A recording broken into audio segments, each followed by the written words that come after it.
السلام علیکم ورحمۃ اللہ تعالی وبرکاتہ۔ ناظرین کرام، امید کرتا ہوں کہ آپ حضرات خیریت و عافیت کے ساتھ ہوں گے، اچھے ہوں گے، بھلائی کے ساتھ ہوں گے۔ ناظرین کرام، رب کائنات کی بارگاہ میں، اس پروردگار عالم کی بارگاہ میں دعا کرتا ہوں کہ اللہ تعالیٰ آپ کو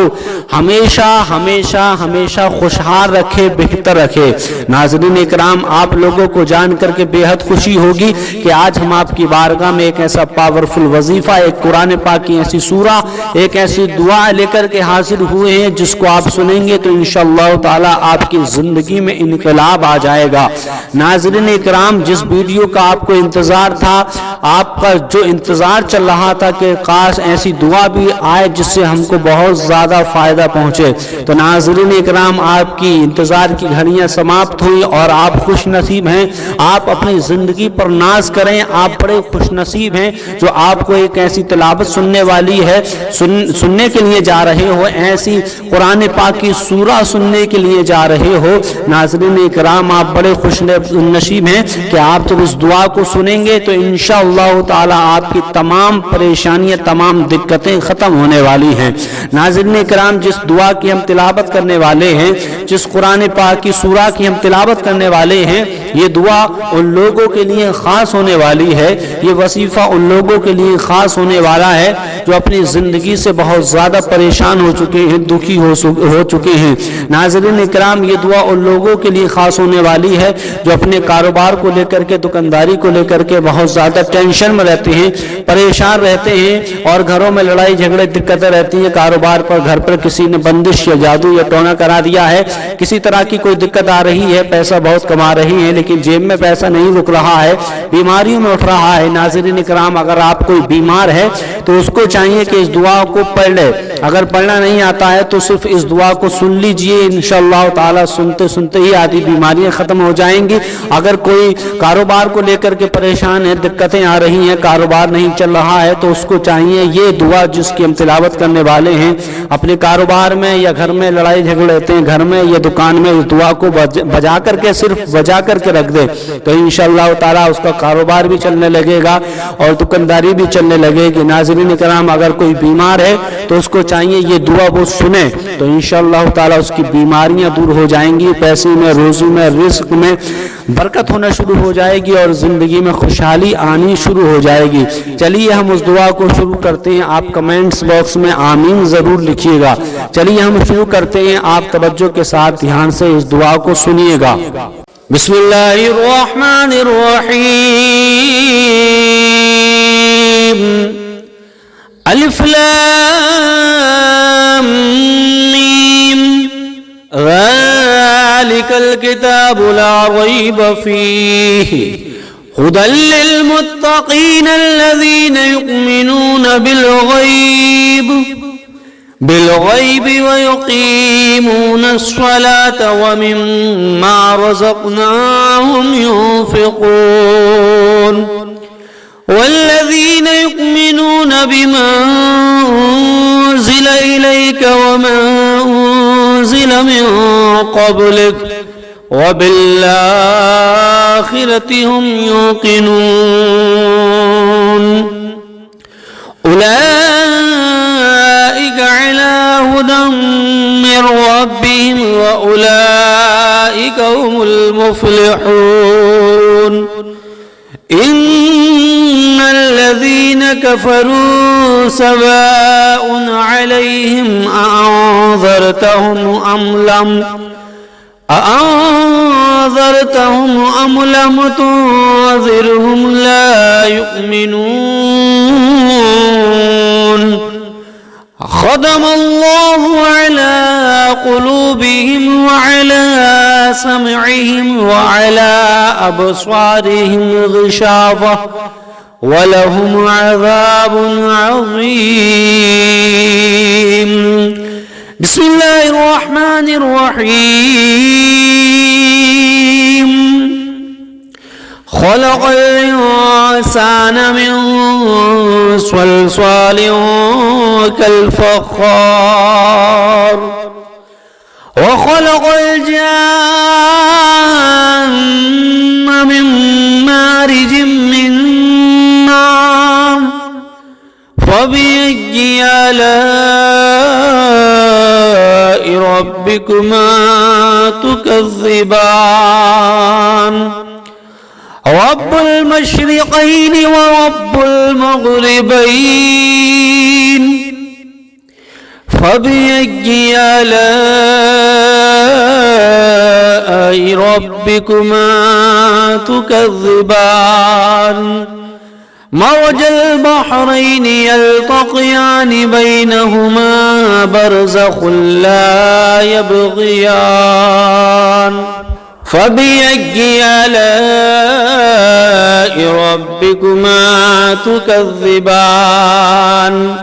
يخرج منهما اللؤلؤ والمرجان فبأي آلاء ربكما تكذبان وله الجوار المنشآت في البحر كالأعلام فبأي آلاء ربكما تكذبان كل من عليها فان ويبقى وجه ربك ذو الجلال والإكرام فبأي آلاء ربكما تكذبان بسم الله الرحمن الرحيم ألف لام ميم ذلك الكتاب لا ريب فيه هدى للمتقين الذين يؤمنون بالغيب ويقيمون الصلاة ومما رزقناهم ينفقون والذين يؤمنون بما أنزل إليك وما أنزل من قبلك وبالآخرة هم يوقنون أولئك على هدى من ربهم وأولئك هم المفلحون إن الذين كفروا سواء عليهم أأنذرتهم أم لم تنذرهم لا يؤمنون ختم الله على قلوبهم وعلى سمعهم وعلى أبصارهم غشاوة ولهم عذاب عظيم بسم الله الرحمن الرحيم خلق الإنسان من صلصال كالفخار وخلق الجان من مارج من نار فبأي آلاء ربكما تكذبان رب المشرقين ورب المغربين فبأي آلاء ربكما تكذبان مرج البحرين يلتقيان بينهما برزخ لا يبغيان فبأي آلاء ربكما تكذبان يخرج منهما اللؤلؤ والمرجان فبأي آلاء ربكما تكذبان وله الجوار المنشآت في البحر كالأعلام فبأي آلاء ربكما تكذبان كل من عليها فان ويبقى وجه ربك ذو الجلال والإكرام فبأي آلاء ربكما تكذبان بسم الله الرحمن الرحيم ألف لام ميم ذلك الكتاب لا ريب فيه هدى للمتقين الذين يؤمنون بالغيب ويقيمون الصلاة ومما رزقناهم ينفقون والذين يؤمنون بما أنزل إليك وما أنزل من قبلك وبالآخرة هم يوقنون أولئك على هدى من ربهم وأولئك هم المفلحون إن الذين كفروا سواء عليهم أأنذرتهم أم لم تنذرهم لا يؤمنون ختم الله على قلوبهم وعلى سمعهم وعلى أبصارهم غشاوة ولهم عذاب عظيم بسم الله الرحمن الرحيم خلق الإنسان من صلصال كالفخار وخلق الجن من مارج من نار فبأي آلاء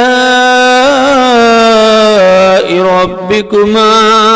تكذبان رب المشرقين ورب المغربين فبأي آلاء ربكما تكذبان مرج البحرين يلتقيان بينهما برزخ لا يبغيان فبأي آلاء ربكما تكذبان يخرج منهما اللؤلؤ والمرجان فبأي آلاء ربكما تكذبان وله الجبار المنشآت في البحر كالأعلام فبأي آلاء ربكما تكذبان كل من عليها فان ويبقى وجه ربك ذو الجلال والإكرام فبأي آلاء ربكما تكذبان بسم الله الرحمن الرحيم ألف لام ميم ذلك الكتاب لا ريب فيه هدى للمتقين الذين يؤمنون بالغيب ويقيمون الصلاة ومما رزقناهم ينفقون والذين بما أنزل إليك وما أنزل من قبلك وبالآخرة هم يوقنون أولئك على هدى من ربهم وأولئك هم المفلحون إن الذين كفروا سواء عليهم أأنذرتهم أم لم تنذرهم لا يؤمنون ختم الله على قلوبهم وعلى سمعهم وعلى أبصارهم غشاوة ولهم عذاب عظيم بسم الله الرحمن الرحيم خلق الإنسان من صلصال كالفخار وخلق الجان من مارج من نار فبأي آلاء ربكما تكذبان رب المشرقين ورب المغربين فبأي آلاء ربكما تكذبان مرج البحرين يلتقيان بينهما برزخ لا يبغيان فبأي آلاء ربكما تكذبان يخرج منهما اللؤلؤ والمرجان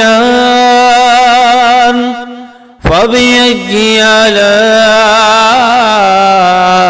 ربكما تكذبان وله الجوار المنشآت في البحر كالأعلام فبأي آلاء ربكما تكذبان كل من عليها فان ويبقى وجه ربك ذو الجلال والإكرام فبأي آلاء ربكما تكذبان